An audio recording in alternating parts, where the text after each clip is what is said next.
analysis looking at the Clean Power Plan is sort of shown in this graph over here. So depending on whether these are rate-based regulations or it's a quantity-based regulation, or if you have the national trading and emissions, the price of carbon increases dramatically over time, trying to get to those 25% reductions. And then the rate-based regulation, which in fact is a much more sort of politically attractive way to implement it for many states, really by 2030, the implied price of carbon that we would be paying in order to achieve the targets of that policy would be about $100 a ton.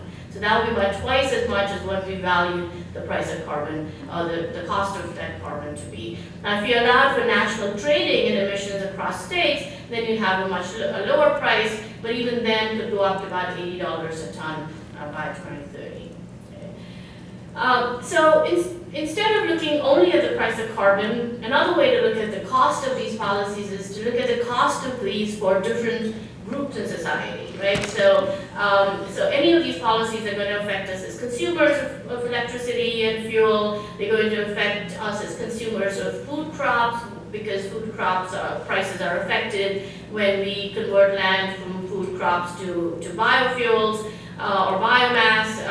The price affects the fossil fuel producers, it affects agricultural producers. So if you look at the effects on all of these different groups that would be affected by energy policy, and some are affected negatively, others affected positively. We also have the benefit that when we displace, if we were to displace 36 billion gallons worth of fuel because of biofuels, we would affect the price of oil. When we increase the price of corn because of biofuels, the value of our exports goes up. So you factor a lot of these other costs and benefits into account, and then you can come up with a welfare cost or a societal cost of these different policies.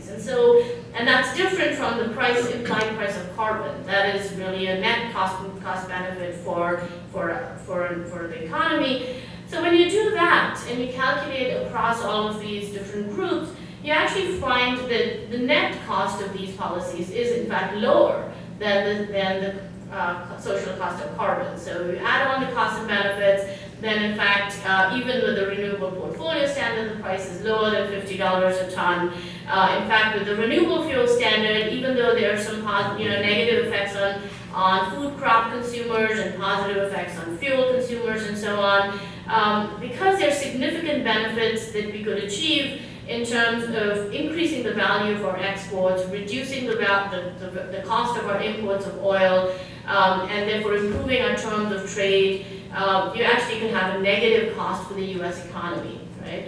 And so really all of these policies would make sense from that perspective in terms of their welfare costs for the U.S.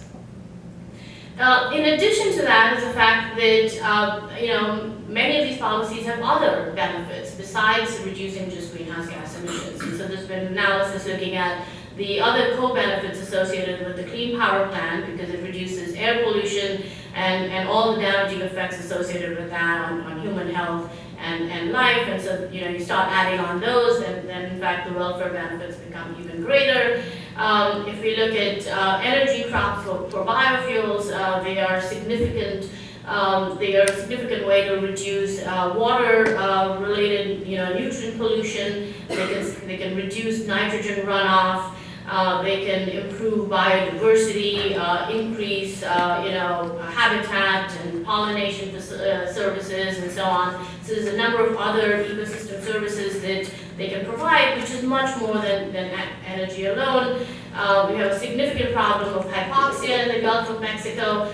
Again, some of the work done here shows that displacing a certain percentage of our land with energy crops like miscanthus and switchgrass could in fact reduce the amount of nutrients going into the Gulf and reduce the amount by 10 to 15%.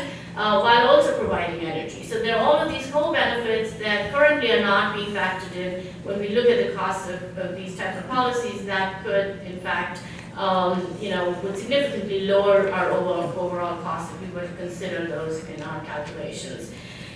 But